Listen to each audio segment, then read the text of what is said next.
Hi, this is Bill Bianchi with Progressive Democrats of America in Chicago, and we're doing another in our series of Progressive Voices. And today, I'm here at the La Katrina Cafe in Pilsen on the southwest side of Chicago, and I'm going to be talking with Jorge Mujica, who is a neighborhood activist who is running for City Council, for Alderman in the 25th Ward as a socialist, and he's challenging the incumbent Danny Solis. Jorge is probably best known for his work as one of the core conveners of the historic immigration rights marches that took place here in Chicago in 2006.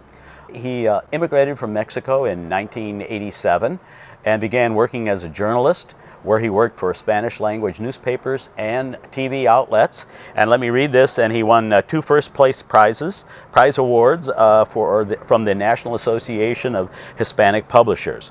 Currently, he's working as a campaign organizer with Arise Chicago, a nonprofit that works to fight poverty and to assist low-wage workers. Thank you for talking with us today, Thanks Jorge. to you. Thank you very much. Appreciate it. Before we jump into the politics, why don't we start by having you tell us a little bit about yourself that you'd like people to know about? Well, basically, I'm not a politician. I was invited into becoming a candidate and eventually becoming an alderman by a broad alliance of socialist and left groups and independent activists, and I accepted. I think it's time for Chicago to have again the space for the left open in city council. Last time a socialist was elected to city council was in 1916.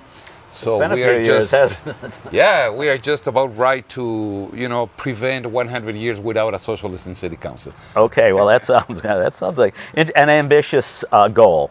Tell us a little bit about this ward. We've had a lot of redistricting, and it's hard to tell where the wards are anymore. But so we're in the 25th ward. Tell us what that takes up, and who's living there, and what the highlights are. This used to be a mostly Latino Pilsen ward, but in the last 2 elections, the incumbent pretty much lost in the Latino neighborhood. So he started adding up other segments of the population around the ward.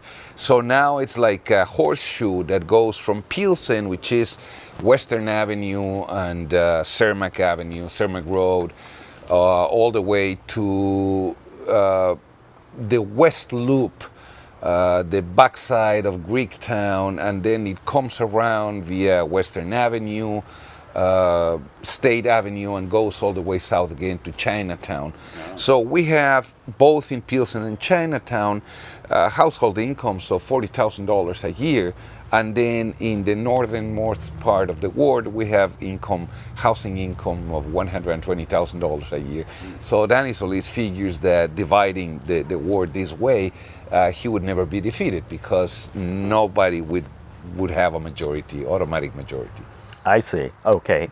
All right, let's turn to your campaign. So now you're running for city council. What do you hope to accomplish there? Well, we hope to, again, open up the space for the left and prove that another world is possible, another way to administer the city is possible. An alderman is a very interesting figure. You're both legislator and executive. You legislate in city council, and then you administer a pretty good chunk of what happens in your ward. So we hope to prove and demonstrate that socialist ideas are not something far out, remote, alien, but that many things can be put in practice. Basically, the idea to benefit the majority of the people instead of the minorities as, business as usual in City Hall and in the city of Chicago. No corruption, guaranteed workers' rights for both people living in the ward and for people working in the ward wherever they live.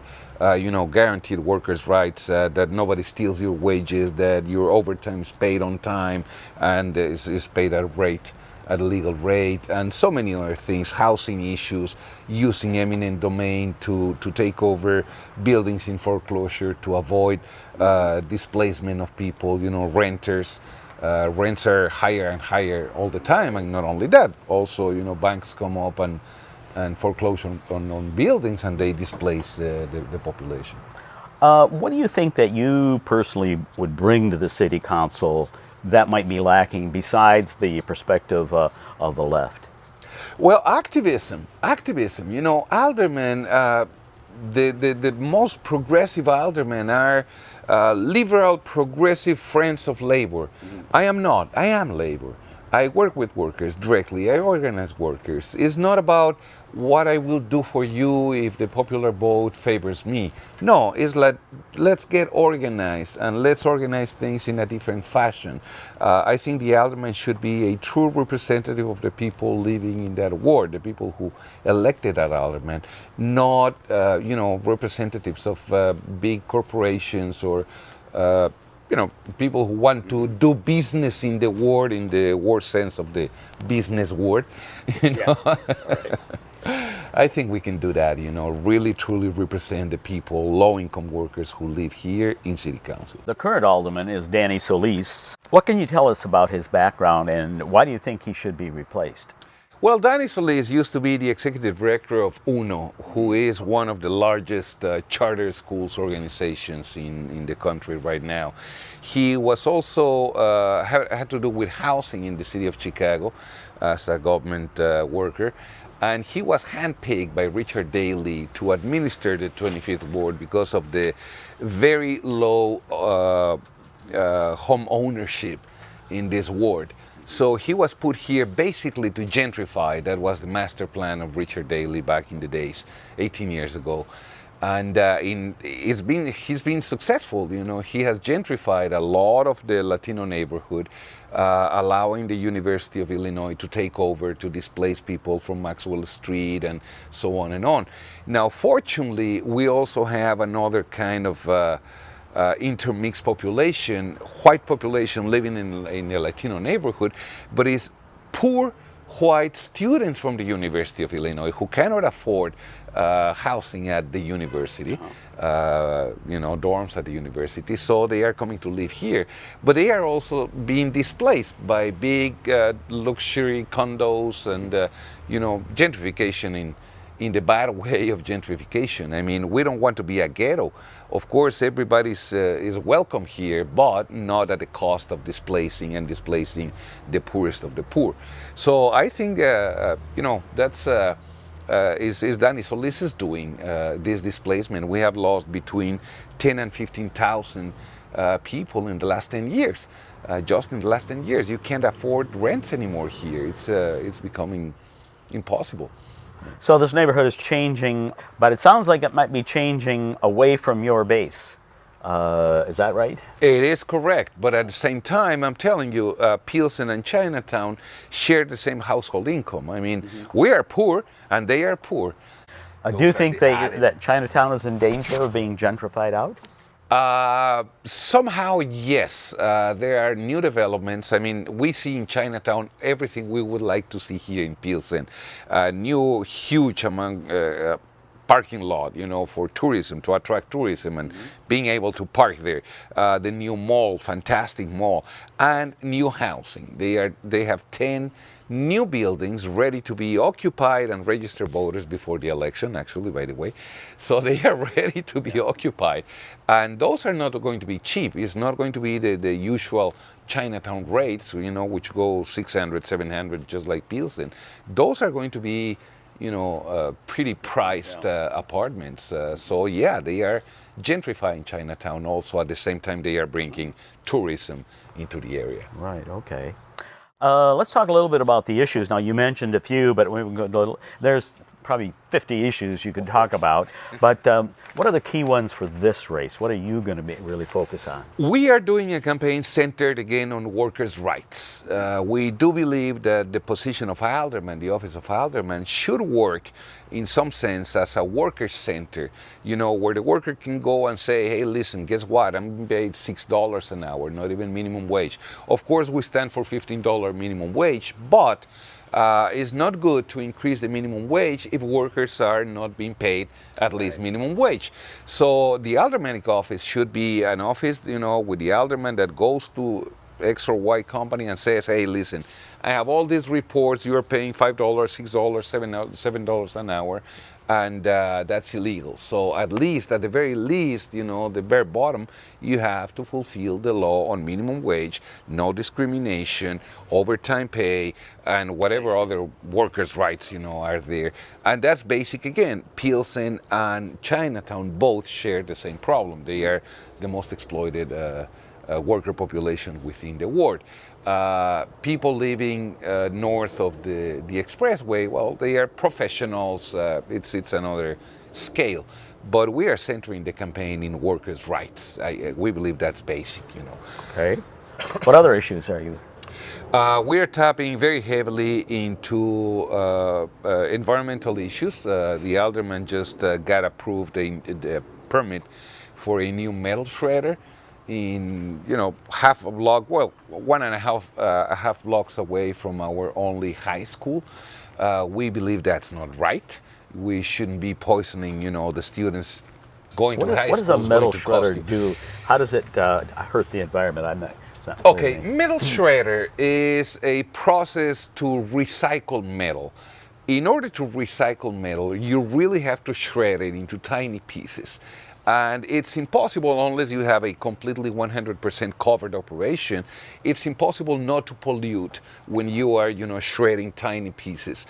Of course, transportation increases in the area. Heavy trucks carrying, old cars and whatnot. I mean, tons and tons of metal. And they are going to be passing by the Benito Juarez High School. We really don't like that, we don't believe that makes sense. And also, Danny Solis is the president of the zoning committee for the whole city of Chicago. So he approves any land deal anywhere in Chicago, and just got approved 2 new heliports. One exactly south, 1 block south of the ward, and one block north. So we're going to have helicopters, 120 flights a day. And one of them is going to be actually 1.5 blocks away from one of the charter schools, the UNO schools. And we don't believe that's good for children. Pretty much having a helicopter going up and down every 10 minutes is going to disrupt classes. It's going to disrupt the life in the neighborhood. I don't know. Do you have an alternative location for them in the ward, or just not want them in the ward? Well, basically, there is one helicopter pad right now at the medical center, which is used mostly for medical purposes. But it so happens that executives that travel to Chicago don't want to drive from O'Hare and don't want to drive from Midway. So what I want is a heliport right here, 5 minutes away from downtown, to come in helicopter from O'Hare and Midway. I don't think we should be servicing them, frankly. I mean, if they can find another location, it's up to them, fine and dandy. But please don't use our neighborhood as your landing pad because, you don't want to deal with traffic. We do deal with traffic every day to go to work and come back. So I don't think they deserve any special treatment. If they can find another location, let's try them dealing with putting a landing pad on Lincoln Park. Why not? That'd be nice to see. I'm not sure that would go over that well, but how about the old coal power plant? What was the Fisk power Fisk. plant? Yeah. Well, those are closed, and plants are in the way of what to do with the land. Of course, you have, exactly. Big plants like the metal shredder and a heliport, or the alternative plants, which are, let's create a big, huge park for the community. Of course, the whole land has to be cleaned.